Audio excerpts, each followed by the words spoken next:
Comment s'engager pour la société quand on est entrepreneur? Bienvenue sur Le Déclic, un podcast qui propose des témoignages de femmes et d'hommes qui ont décidé d'agir pour le bien commun. Pierre, entrepreneur en Occitanie, a voulu relancer l'économie des commerçants de proximité en créant un fonds de solidarité. C'est avec humilité qu'il nous raconte son déclic. Bonjour à tous, donc Pierre Azémar, je suis boucher charcutier dans l'Aveyron. Né en 84, aujourd'hui j'ai 36 ans, 2 filles. Je me marie avec une gidette. On a la chance de s'être rencontrés au sein des jeunes dirigeants et on va sceller notre union ce week-end. Donc ça me fait plaisir de pouvoir le partager avec vous. J'ai 2 filles, Manon et Romane. D'ailleurs, ce qui est marrant, c'est qu'aujourd'hui, avec les écoles qui fonctionnent pas normalement, je me retrouve à garder ma petite Romane au travail. Et je trouve que c'est des choses qui sont juste fabuleuses de pouvoir partager ces moments sur mon lieu de travail avec ma fille. Donc mon parcours, très rapidement, en fait, j'ai fait des études un peu comme tout le monde avec l'obtention d'un bac scientifique. Et après ce bac, je suis parti à Toulouse pour faire un DUT en mesure physique, option technique instrumentale. À la fin de mon DUT, j'ai fait un stage et en immersion, je me suis aperçu que ce que je voulais faire, c'était boucher. Donc à 20 ans, après avoir obtenu et fini 10e de ma promo, au grand regret de tous ceux qui étaient après moi dans le classement et qui m'ont vu partir en CAP, j'ai intégré l'entreprise familiale, donc j'ai rejoint mon père dans sa boucherie. Et je suis reparti d'en bas de l'échelle pour passer mon certificat d'aptitude professionnelle pour être boucher.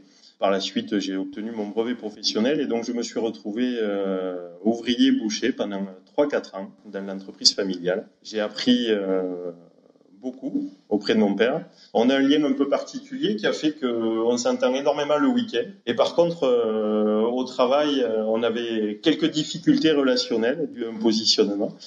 J'ai décidé de créer mon entreprise en 2011. Donc en 2011, j'ai cherché un local sur Rodez, parce que je suis situé donc à Rodez dans l'Aveyron. Je voulais monter une boucherie et je me suis retrouvé en fait à trouver un grand local de 350 mètres carrés dans lequel je ne pouvais pas faire que boucher. Donc j'en ai parlé avec ma sœur jumelle. Je lui ai demandé ce que je voulais faire. Elle vendait des voitures à l'époque.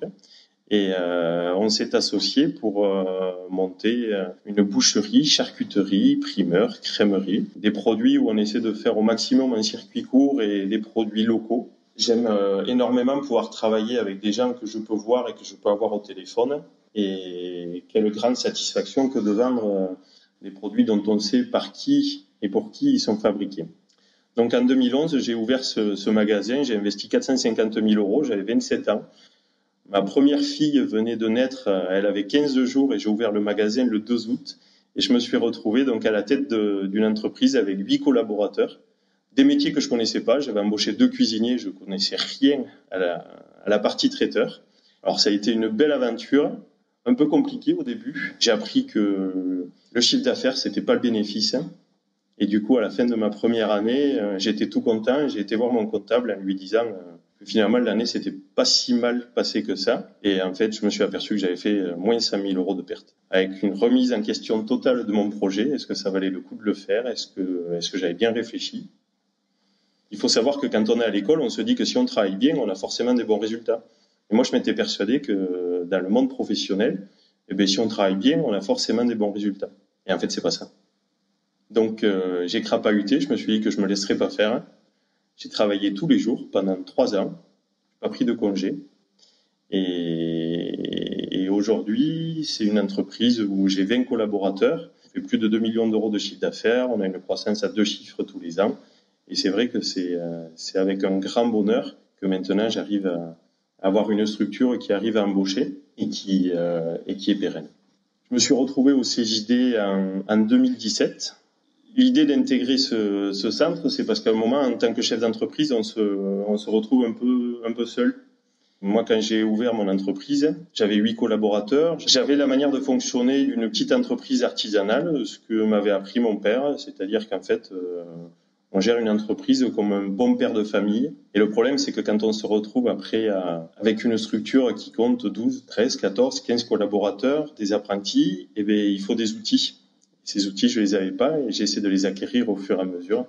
Rien que le fait de pouvoir mettre en place des réunions dans mon entreprise pour dire à tous mes collaborateurs, venez, on va discuter ensemble, on va essayer de réfléchir à ce qu'on va pouvoir faire de cette entreprise, où c'est qu'on va aller tous ensemble. Moi, ça m'aide à gagner en sérénité parce que finalement, je me sens pas tout seul au gouvernail et je me sens épaulé et c'est un projet un peu qu'on a commun avec tous mes collaborateurs aujourd'hui. Alors, je suis très impliqué en fait dans le milieu associatif. J'ai été longtemps président du syndicat des bouchers de l'Aveyron. Tout ce qui est solidarité, entraide, partage, c'est des choses qui me tiennent à cœur. Je suis aujourd'hui vice-président à la Chambre des métiers et c'est vrai que l'artisanat, je trouve, est souvent galvaudé et j'aime bien qu'on puisse aussi être fier de ce qu'on fait, d'être fier de nos métiers manuels, qui le sont plus tellement, parce qu'aujourd'hui, les entreprises, ça doit se piloter finement avec tous les outils qu'on a à notre disposition. Il faut se donner les capacités d'y arriver et j'essaie d'avancer comme ça. Donc le pourquoi de cette cagnotte solidaire. Pour recontextualiser, on va se replonger le samedi 14 mars au soir. Je crois que c'est sur les coups de 20h30 qu'on a notre Premier ministre, Édouard Philippe, qui nous annonce que les restaurateurs, les bars doivent fermer à minuit. En tant que chef d'entreprise, je crois que c'est une annonce, en fait, ça m'a serré les tripes, ça m'a pris vraiment au ventre parce que je me suis dit que c'était une des premières fois où, en fait, il y avait des choses injustes qui pouvaient arriver et qui pouvaient nous impacter, nous, en tant qu'entrepreneurs. Parce qu'en fait, un restaurateur qui est vaillant, qui travaille, qui revalorise ses collaborateurs, qui a un lien avec ses fournisseurs, qui discute avec ses clients, qui se lève, qui est besogneux, et bien ce jour-là, en fait, il était comme les autres. On l'obligeait à fermer. On l'obligeait à l'inactivité. Et moi qui suis actif, je me suis mis à la place de ces chefs d'entreprise, de ces entrepreneurs-là, à qui on expliquait que du jour au lendemain, il fallait baisser le rideau, il fallait ne plus travailler. Et je me suis dit que c'était quelque chose qui devait être juste, et ça devait être bouleversant. Alors il y avait la partie un petit peu professionnelle et puis surtout la partie personnelle. C'est-à-dire qu'en fait, quand on est entrepreneur et qu'on gère des collaborateurs, nos collaborateurs, on les protège, on leur donne un cadre, on est là pour les accompagner, pour qu'ils puissent s'épanouir dans leur vie. Et ce jour-là, en fait, ces restaurateurs, ils ont baissé le rideau, ils ont dit au revoir à leurs collaborateurs sans savoir ni quand, ni comment ils allaient se retrouver, comment ils allaient être payés. Alors j'ai entendu beaucoup de mes confrères qui, sans attendre des effets d'annonce, ont dit nous on vous maintiendra les salaires, sans savoir comment ils allaient faire. Quand on signe un contrat avec nos collaborateurs, on s'engage à leur fournir un travail, ils s'engagent à nous accompagner dans une expérience de vie, dans une étape et dans notre entreprise. Alors c'est quelque chose qui m'a travaillé tout le week-end. J'ai pensé aux restaurateurs. Alors les restaurateurs, pour moi, c'est ce qui m'a fait le plus de peine parce qu'eux, en plus, ils avaient des stocks périssables. Et en fait, devoir jeter de la marchandise, devoir jeter de la nourriture, c'est quelque chose qui est juste impensable. On a tous été éduqués de telle manière qu'il fallait finir son assiette, qu'il fallait faire attention, qu'il fallait pas gaspiller. On est une génération, en fait, j'ai 35 ans, on entend parler de développement durable, c'est des choses qu'on a en nous, on y croit. Et ce jour-là, on oblige des gens à fermer sans savoir ce qu'ils vont pouvoir faire de leur stock de marchandises. Donc je me suis dit que voilà, c'était quelque chose qui déjà devait être très compliqué à gérer, à intégrer. Et j'ai pensé à eux et en plus moi j'ai eu cette chance que tous les magasins de l'alimentaire, en fait, on a énormément travaillé ces jours-là. Alors j'ai pris ça comme une chance parce que nous on a eu un surcroît d'activité on a fait 4 journées en une. Le lundi matin, quand on est arrivé travailler, on a attaqué à 6h avec les équipes et en fait, jusqu'à 19h30, on n'a pas eu le temps de lever les yeux, de savoir ce qui nous arrivait. On est parti chez nos fournisseurs récupérer de la marchandise, on est revenu travailler, on s'est C'est là aussi qu'a joué la solidarité. Moi, j'ai des collaborateurs qui m'ont dit, voilà, on va vite manger, on revient travailler de suite, parce qu'on sentait aussi qu'on avait des clients qui étaient dans la panique, qui savaient pas ce qui allait se passer, qui se demandaient s'ils allaient pouvoir manger le lendemain, s'il fallait faire des stocks. Donc voilà, j'étais un peu ambivalent. J'avais d'un côté ces commerçants qui fermaient, et finalement, moi, pour qui ça devait être une opportunité, parce que j'avais un surcroît d'activité, je me disais que c'était pas juste. Vous savez, quand les règles du jeu changent du jour au lendemain et qu'en fait c'est à votre faveur, alors sur le coup on se dit que c'est bien pour nous, mais en fait quand on s'aperçoit que c'est à la défaveur des autres, finalement on préfère que les règles du jeu ne changent pas. Il fallait que je me mette en accord avec moi-même, parce qu'en fait finalement cette idée de cagnotte, c'était surtout finalement c'était un peu égoïste, c'était pour que je puisse mieux dormir, parce que je me disais que s'en sortir alors que les conditions du jeu sont faussées, moi, j'y crois pas. Je crois énormément à l'économie du marché, savoir que il y a des règles du jeu, on va s'organiser, on va essayer d'être meilleur que son confrère. Voilà, ça pousse à être meilleur, ça pousse à aller de l'avant, ça pousse à être à trouver des solutions originales, à être inventif, créatif. Par contre, s'en sortir parce que des restaurateurs ferment et que les clients vont pas aller manger au restaurant, s'en sortir parce qu'il y a plus d'école et que les parents gardent les enfants à la maison et leur préparent des repas, pour moi c'était pas juste. Donc je me suis dit qu'est-ce que je peux faire, et c'est là que j'ai pensé en fait que moi mon entreprise il fallait que je sois pérenne aussi, il fallait que je puisse couvrir mes charges, il fallait que je puisse m'en sortir, et mon bénéfice c'est à peu près 5% de mon chiffre d'affaires. Donc je me suis dit que pendant cette période-là, pendant le temps du confinement, parce que autour du 16 ou 17 mars, on ne savait pas combien de temps ça allait durer. On nous parlait de 3 semaines, mais tout le monde avait bien derrière la tête que ça allait durer bien plus longtemps que ça. Je me suis dit que pendant la période du confinement, où les commerçants allaient rester avec le rideau baissé, moi j'allais faire une cagnotte dans laquelle j'allais mettre 5% de mon chiffre d'affaires. Donc 5%, ça me permettait de pouvoir continuer à ce que mon entreprise soit pérenne.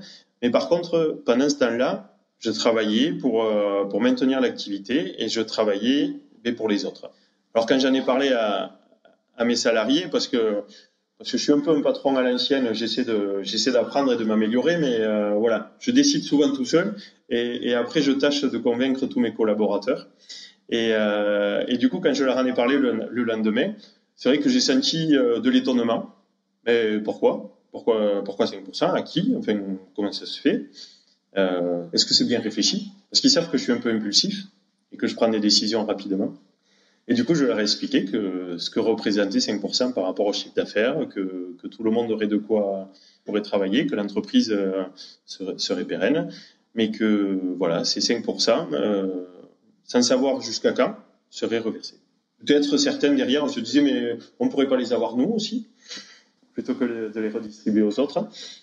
Je me suis dit que cette affaire, ça allait mal tourner, que si on ne joue pas dès aujourd'hui la carte de la solidarité et de l'entraide, j'ai peur que les lendemains soient très douloureux pour beaucoup de personnes. Et en fait, très égoïstement, je me dis que moi, je ne me verrais pas m'en sortir si d'autres sont dans la galère, sans que ce soit de leur ressort, parce que il y a des gens très bien, très compétents qui ont peut-être ouvert un restaurant le 16 mars, qui ont investi toutes leurs économies comme moi je l'avais fait 8 ans auparavant. Ces gens-là qui avaient la même valeur que moi, en fait, se retrouvent dans des situations très compliquées. Et quand j'ai fait ça, donc ces 5%, je ne savais pas ni comment, ni à qui, ni pourquoi, comment j'allais les reverser. Ce que je voulais pas, c'est que ce soit un bon prince qui vienne distribuer de l'argent à ceux qui galèrent. Il faut savoir qu'en fait, maintenant que la cagnotte a été faite, que j'ai eu l'occasion de distribuer, finalement j'ai des merci, et quand j'ai ces merci, ça me met très mal à l'aise. J'aurais presque préféré que ça puisse se faire anonymement, parce que je sais pas pourquoi, j'ai beaucoup de mal avec le fait qu'on me remercie par rapport à une action que j'ai pu faire, parce que finalement, je me dis qu'on vaut tous la même chose, à part que moi j'ai eu l'opportunité de le faire, et que beaucoup l'auraient fait à ma place s'ils avaient été dans les mêmes conditions. Donc cette cagnotte, pour en revenir, c'est 5% du chiffre d'affaires sur les 2 mois, où nous on a eu une croissance de plus de 30%, ça a représenté 22 000 euros. Et ces 22 000 euros, je m'étais dit que j'allais peut-être regarder des commerçants chez qui j'avais l'habitude d'aller, et que j'allais leur reverser cet argent. Et en fait, je me suis dit que ça allait forcément fausser les relations qu'on aurait par la suite, Après, je me suis dit que j'allais le donner anonymement, mais je savais pas comment. Et puis finalement, je me suis rapproché d'une association de commerçants, donc à laquelle adhèrent 64 commerces dans l'hypercentre de Rodez. Parce qu'il faut savoir que les centres-villes ont énormément souffert pendant cette période-là. Quand il n'y a plus de commerce, on n'y va plus. J'ai réfléchi aussi à mes clients qui m'avaient soutenu, qui avaient été fidèles, qui m'ont fait travailler.